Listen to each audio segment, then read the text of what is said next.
سيدنا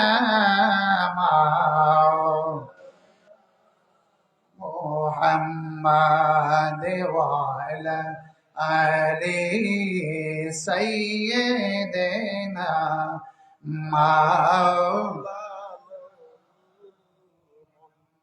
لا إله إلا الله لا إله إلا الله لا إله إلا لا إله إلا الله محمد رسول الله صلى الله عليه وسلم গৌস জামান হাদিয়ে জামান মুর্শিদে মোকাম্মেল শাইখুল মাশায়েখ আলহাজ মরহুম ডাক্তার বদিউজ্জামান রহমাতুল্লাহ আলাই কর্তৃক প্রতিষ্ঠিত এই মদিনার জামাত এবং এই আজকের এই মদিনার জামাতের কেন্দ্রীয় খানকার আয়োজনে আজকের এই মাহফিলের যিনি মধ্যমণি আমাদের মহান মুর্শিদ কেবলার আওলাদে আজমগণ দিগার মুআজ্জাজ মুকাররম উলামায়ে কেরাম ও আমার অত্র এলাকার এবং বাংলাদেশের বিভিন্ন জেলা থেকে আগত এই দরবারের মদিনার জামাতের আশিকিন জাকিরিন মুহিব্বিন খোলাফা এবং মাশাইখে আজমগণ, আমি আল্লাহ পাকের দরবারে লক্ষ কোটি শুকরিয়া আদায় করছি যে রাব্বুল ইজ্জত আজকে আপনি আমাকে দুনিয়াবি কোন অনুষ্ঠানে না নিয়ে আজকের এই পবিত্র ইলমে বেলায়েতের মাহফিল তথা আত্মশুদ্ধিতার মাহফিল এবং কলবে সালিম অর্জন করার মাহফিলে বসে আল্লাহকে ডাকার সরকারি দু আলমের স্মরণ করার তৌফিক দান করেছেন। তাই শুকরিয়া তান সকলেই জোরে সোরে চিৎকার মেরে একবার পড়ুন আলহামদুলিল্লাহ। আজকের এই মাহফিল সাধারণ মাহফিল নয়, এই মাহফিল আত্মশুদ্ধিতার মাহফিল। এই মাহফিল বেলায়েত লাভে ধন্য হয়ে আল্লাহ এবং আল্লাহ রাসূলের সান্নিধ্য লাভের মাহফিল।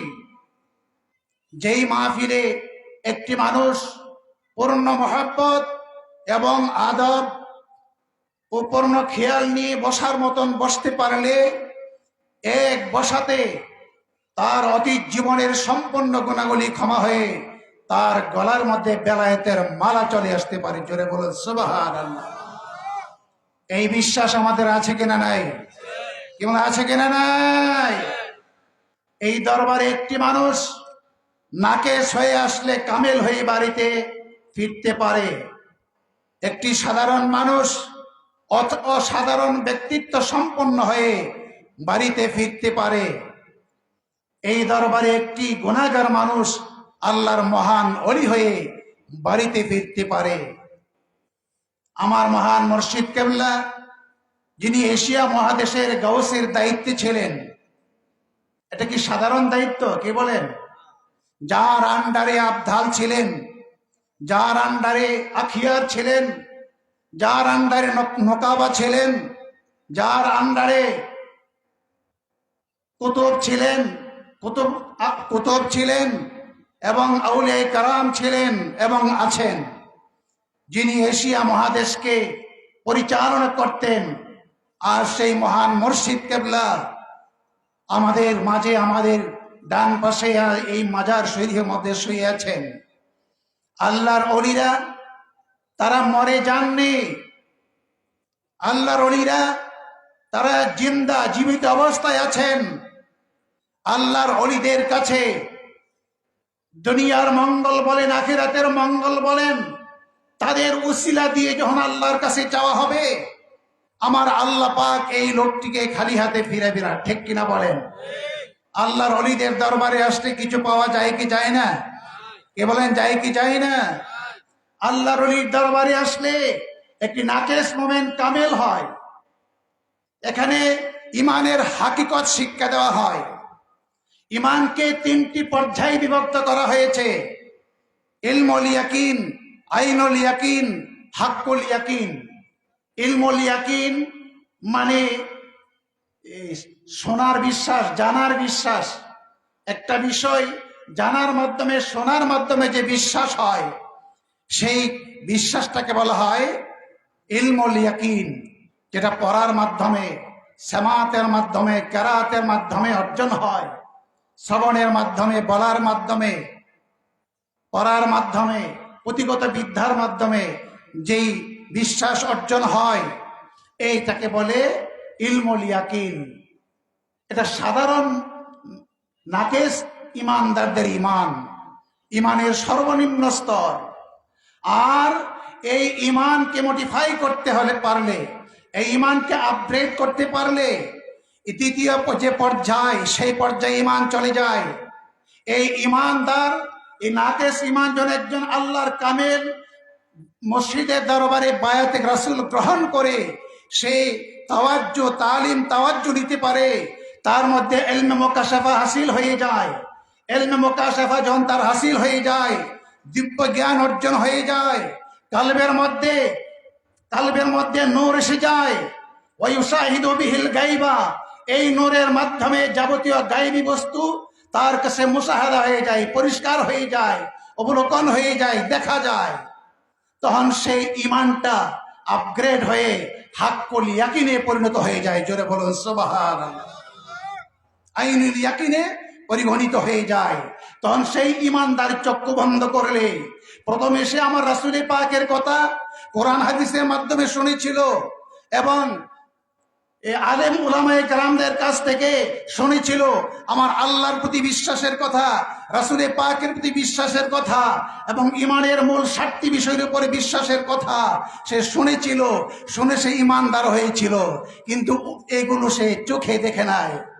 এই ইলমুল ইয়াকিনে থাকাকালীন সময়ে কোনো সময়ে শয়তানের প্ররোচনায় দুকাই পড়ে এই ইমানটা কোনো সময় বিনষ্ট হয়ে যেতে পারে।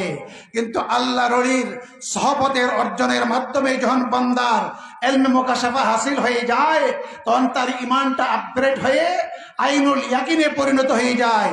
তখন সেই ইমানের যে গায়বী বস্তুর যে 7টি বিষয় ছিল মূল এবং অন্যান্য সাহায্য প্রসাকার ব্যাপারে যে ইমান তার অন্তরে এসেছিল, সে তখন আগে তো সে দেখছিল না এই সমস্ত বিষয়গুলো, কিন্তু যখন আইনুল ইয়াকিন তার পয়দা হয়ে গেল আল্লাহর ওলিদের তাওয়াজ্জুর মাধ্যমে, ইলমে বেলায়েতের মাধ্যমে, ইলমে মুকাশাফার মাধ্যমে, তখন সেই বান্দার মধ্যে তার সে চোখে দেখতে পারলো, চোখে দেখলো আল্লাহ এবং রাসূলের দিদার হয়ে গেল, কবরের আযাব তার কাছে সামনে দেখা গেল।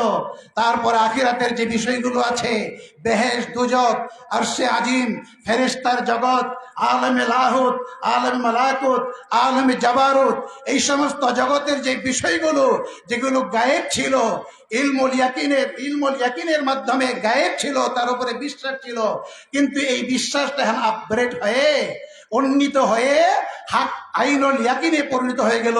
সে তখন চক্ষু বন্ধ করে জায়গায় বসে এই সব গায়েবী বস্তুগুলো সে দেখতে সক্ষম হয়। জোরে জোরে বলুন সুবহানাল্লাহ। আল্লাহু আকবার, আল্লাহু আকবার, ইয়া রাসূলুল্লাহ। কায়েম হক, কায়েম হক।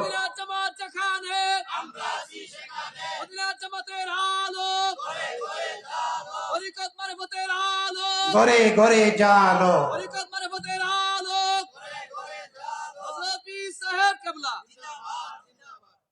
ইমানটা যখন ইলমুল ইয়াকিনের মধ্যে সীমাবদ্ধ থাকে, যে কোনো সময় শয়তানের ধোঁকায় পড়ে তার ইমান বিনষ্ট হওয়ার সম্ভাবনা রয়েছে। ঠিক কিনা বলেন? ঠিক কিনা বলেন? কিন্তু কামেল মুর্শিদের সহবত লাভ করে তার গোলামি, তার সহবত, তার মহব্বত, তার আদব, লেহাজ তুমি যেগুলো অর্জন করে যখন বান্দা আইনুল ইয়াকিন তার পয়দা হয়ে যায় এবং পরবর্তীতে তার হাক্কুল ইয়াকিন পয়দা হয়ে যায়, এই হাক্কুল ইয়াকিন তার আল্লাহ এবং রাসূলের সঙ্গে তার দিদার হয়ে যায়, মাকামাকি হয়ে যায়, একাকার হয়ে যায়, ফানাই ফিল্লাহ বাকা বিল্লাহ হয়ে যায়, ফানাফির রাসূলের মধ্যে ডুবে যায়, তখন সেই বান্দা তার ঈমান সর্বোচ্চ পর্যায়ে চলে যায়। তখন হাজারো কি কয় শয়তান, লক্ষ কোটি শয়তান যদি তাকে প্ররোচনা দেয়, ধোঁকা দেয়, তার ঈমান আর নষ্ট হওয়ার কোনো সম্ভাবনা নাই। সুতরাং কামেল মুর্শিদের দরবারে গিয়ে এই জাতীয় ঈমান অর্জন করার প্রয়োজন আছে কিনা বলেন? বলেন আছে কিনা বলেন? তাহলে আমরা আল্লাহর ওলির দরবারে যেতে চাই কি চাই না? তার দরবারে গোলামি করতে চাই কি চাই না? তার দরবারে মহব্বত করতে চাই কি চাই না? কে কে চাই হাত উঁচু করে দেখা। আল্লাহু আকবার, আল্লাহু আকবার, ইয়া রাসূলুল্লাহ। আমরা আছি সেখানে, আমরা আছি সেখানে, আমরা আছি সেখানে, ঘরে ঘরে জালো। আমার মহান মুর্শিদ কেবলা যিনি গাউসে জামান ছিলেন, ওনার পক্ষ থেকে এই হাক্কুল ইয়াকিন অর্জন করার ব্যবস্থা ছিল। ঠিক কিনা বলেন? ঠিক কিনা বলেন? হাজার হাজার মানুষ আল্লাহর ওলি হয়েছে, আল্লাহর কুতুব হয়েছে, আখিয়ার হয়েছে, নকিব হয়েছে, আবদাল হয়েছে আমার মহান মুর্শিদ কেবলার তাওয়াজ্জুর মাধ্যমে। সুতরাং এই দরবারকে ছোট্ট করে দেখার কোনো অবকাশ নাই। এই দরবার পৃথিবীর সর্বশ্রেষ্ঠ দরবার। এই দরবার আমার রাসূলে পাকের ডাইরেক্ট জামাত, যেই জামাতকে আমার রাসূলে পাক নিজে গাইড করেন, নিজে নামকরণ করেছেন, মদিনার জামাত হিসাবে নামকরণ আমার রাসূলে পাক দিয়েছেন আমার মহান মুর্শিদ কেবলার মাধ্যমে। আমরা সকলেই বলি আলহামদুলিল্লাহ। আমরা খুশি না বেতার? সুতরাং এই মদিনার জামাতের আদর্শকে আমাদের লালন করতে হবে, আমাদের ধারণ করে রাখতে হবে। যে কোনো ত্যাগের বিনিময়ে এই মদিনার জামাতের আদর্শকে লালন করে আমরা নিজেরা এই আদর্শের উপরে প্রতিষ্ঠিত থাকব এবং আমরা যে যেখানে আছি, যে অবস্থানে আছি, এই মদিনার জামাতের খেদমত করার জন্য আমরা সকলে সচেষ্ট হব। সকলে রাজি আছেন কিনা? রাজি আছেন কিনা? বাবারা, ভাইরা, উনি সাধারণ ওলি ছিলেন না। ছোট্ট একটা কথা, অনেক কথা রয়েছে, ঘন্টার পর ঘন্টা চলে যাবে। আমার মহান মুর্শিদ কেবলার যে সমস্ত কারামত আমরা দেখেছি, ঘন্টার পর ঘন্টা, রাতের পর রাত চলে যাবে, মাসের পর মাস চলে যাবে, বয়ান করে শেষ করা যাবে না। ছোট্ট একটি কথা আমি বলি শেষ করছি। আমার মহান মুর্শিদ কেবলাকে আমার আল্লাহ পাক কি পাওয়ার দিয়েছিলেন! আল্লাহর ওলিরা মনের খবর পর্যন্ত বলতে পারে। ঠিক কিনা বলেন? ঠিক কিনা বলেন? মনে মনে আপনি কি কল্পনা করেন? এই কল্পনা থেকেও আপনি দূরে সরে যাওয়ার, আল্লাহর মহান বন্ধু থেকে, কামেল মুর্শিদ থেকে দূরে সরে যাওয়ার কোনো ব্যবস্থা নাই। এক সময়ে আমার মহান মুর্শিদ কেবলা ঢাকা অবস্থান করছিলেন, আপনার ধানমন্ডিতে, খানকা শরীফে। তো আমি সেখানে হুজুর কেবলার সাক্ষাতে গিয়েছিলাম। আমি তখন ঢাকা মোবাইল মাদ্রাসার দায়িত্বে ছিলাম। তো আমি মহান মুর্শিদ কেবলার সঙ্গে একটু সাক্ষাৎ করতে গিয়েছিলাম। তো সাক্ষাৎ করতে গিয়েছি, তো আমি একটু দূরে বসা একটি ঘর, মানে একটি রুমের মধ্যে সেখানে খানকা ছিল, বিশাল একটি রুম খানকা ছিল। এই খানকার একটি কর্নারে আমি বসে আছি। বসে বসে আমি মনে মনে কল্পনা করতেছি। তো মনে মনে কল্পনা করতেছি, ও ভুল বলছি, আমি পোয়েল মাদ্রাসার ঘটনাটা পরে। এখন যে ঘটনাটা বলতেছি, আমি কামেল পরীক্ষার্থী ছিলাম। এটা ভুল বলছি, কামেল পরীক্ষার্থী ছিলাম। তো আমি একটু দূরে বসে আছি, আর মহান মুর্শিদ কেবলা একটু চকিতে বসে ওনার খোলাফা কেরাম, মানে উপরস্থ যারা ছিলেন, দীর্ঘদিন হুজুরের টাচে ছিলেন, আমার আরো 12 বছর বা 20 বছর 24 বছর আগ পর্যন্ত যারা ওনার টাচে ছিলেন, ওনাদেরকে নিয়ে পৃথিবীর বিভিন্ন দেশের, বিভিন্ন রাষ্ট্রের কোথায় কি প্রেসিডেন্ট বদলাইতে হবে, কোন প্রেসিডেন্ট নিয়োগ করতে হবে, কোন প্রেসিডেন্ট তাকে অপসারণ করতে হবে, এইগুলো নিয়ে পারস্পরিক আলোচনা করতেছেন। জোরে বলো সুবহান। ইনি যে এশিয়া মহাদেশের গাউস ছিলেন, এটাই তার প্রমাণ। তো আমি তো তখন সবে মাত্র জামাতে বায়াত হয়েছিলাম কিছুদিন হয় মাত্র। আমি দামকি আলিয়া মাদ্রাসায় পড়াশোনা করতাম, সেখানে মুর্শিদ কেবলার হাতে হাত রেখে আমি এই বায়াত গ্রহণ করেছিলাম। কুমিল্লা হালিম সাহেবের বাসার মধ্যে মাহফিল ছিল, এই বাসাতে দিনের বেলায় অন্যরা চলে গেল বিভিন্ন চাকরি নকরিতে, আমি হুজুর কেবলাকে একাই পেয়েছিলাম। আমার সঙ্গে ছাত্র ভাই ছিলেন, আমাদের আবদার হয়ে গেল। আমি আবদার করলাম, হুজুর কেবলা আমি তো জানি হুজুর হাতে হাতে বয়াত করেন না, সেই জন্য আমি এই হুজুর কেবলাকে হাতে বয়াত করার জন্য আমি আবদার করলাম। হুজুর বললেন, বাবা আমরা তো রাসূলের পাকের হাতে বয়াত ডাইরেক্ট বয়াত করাই দেই, আমি হাতে হাতে বয়াত করাই না। তো একটু পরে আবার আবদারটা রিপ্লাই করলাম, হুজুর দ্বিতীয়বার এই কথাটাই বললেন। তৃতীয়বার আবার আবদার করলাম, একমাত্র আমি আর আমার ছাত্র ভাই দুইজন, আর কেউই নাই ঘরের মধ্যে। হুজুর তৃতীয়বারের মাথায় সাথে সাথে হাত মোবারক বাড়িয়ে দিলেন। আমি হাত মোবারককে ধরলাম দুই হাতে, ধরার পরে বায়াতের আলফাজগুলো ফার্স্ট টু লাস্ট পর্যন্ত তিনি ব্যবহার করলেন এবং মোনাজাত ব্যবহার করলেন। তো আমরা এই বায়াতগুলো গ্রহণ করার ভিতরে দিয়ে আরো কয়েকজন পিছন দিয়ে আসা, তারা আমাদের হাতে তারা হাত রাখলো। এর মধ্যে হেলাল ভাই ছিল, উনিও আমাদের পিছনে বসে হাতে হাত রাখলেন। আর কে কে ছিল সকলের নামটা আমার মনে নাই। তো আমরা বায়াতের কাজ শেষের পরে হুজুর মোনাজাত করলেন। মোনাজাতের পরে ওনারা আমাদেরকে একটু পিছনে ডেকে নিয়ে বললেন যে আপনারা এই সুযোগ পাইলেন কিভাবে? বললাম আমরা হুজুরের কাছে আবদার করছিলাম, সেই জন্য হুজুর আবদার রক্ষা করেছেন। তো আমরা 12 বছর যাবৎ হুজুরের টাচে আছি, আমরা কাউকে হাতে হাতে বয়াত করতে দেখি নাই। জোরে বলুন সুবহান। তো হুজুর কাছে মাত্র বয়াত নিয়েছিলাম, কিন্তু পড়াশোনা করি বিদায় সময় দিতে পারি নাই। তো এক পর্যায়ে এই জন্য ঢাকা গেলাম, আমি তো কর্নারে বসে হুজুরের এই আলোচনাগুলো শুনতেছি, আমার কিছু অবাক লাগতেছে। তো আমি তখন আমার রাসূলের পাকের সঙ্গে জিয়ারত হয়নি, তখন সুলতানুল আসকার ছিল, কিন্তু রাসূলের পাকের সঙ্গে জিয়ারত হয়নি। তা আমি মনে মনে কল্পনা করলাম, আমার মহান মুর্শিদ কেবলা এত এত পাওয়ার রাখেন, সারা পৃথিবী ডিল করেন, কিন্তু আমার তো এখনো রাসূলের পাকের সঙ্গে জিয়ারত হয় না। জোরে বলো সুবহান।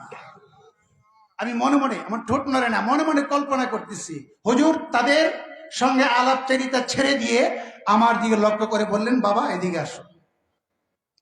তো আমি কাছে গেলাম, কাছে যাওয়ার পরে বললেন তিনি, বাবা আল্লাহর কোনো বান্দা জানে কখন কাকে কি দিলে ভালো হবে, সুতরাং আপনার চিন্তার কারণ নেই। জোরে বলুন সুবহান।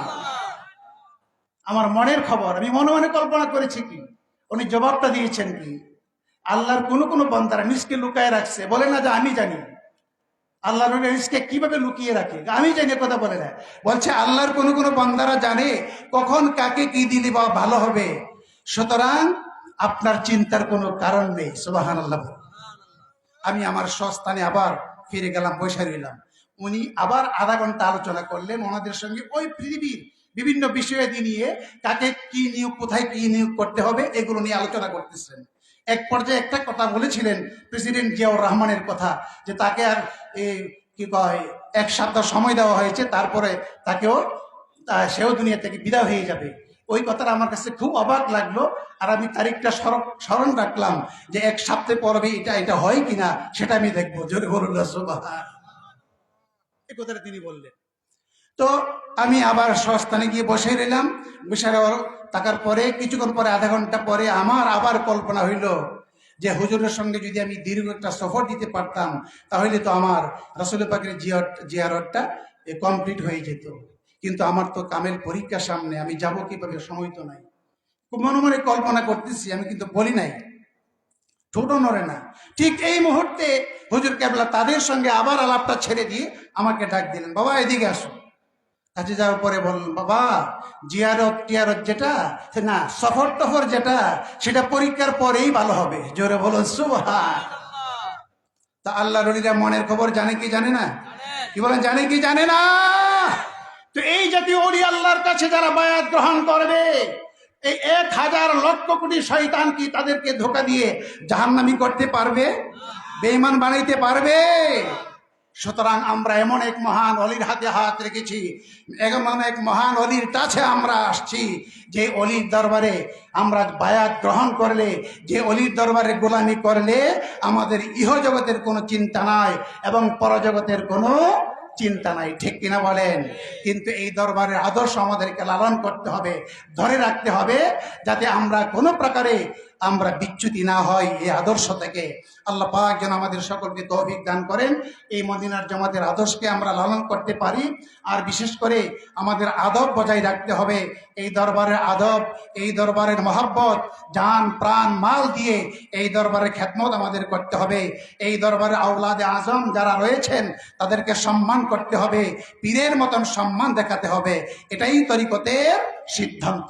আল্লাহ পাক যেন আমাদের সকলকে তৌফিক দান করেন, এই বলি আমি আপনাদের কাছ থেকে দোয়া চেয়ে বিদায় রস করছি। ও আখির দাওয়ানা আলহামদুলিল্লাহি রাব্বিল আলামিন। আসসালামু আলাইকুম ওয়া রাহমাতুল্লাহি ওয়া বারাকাতুহু।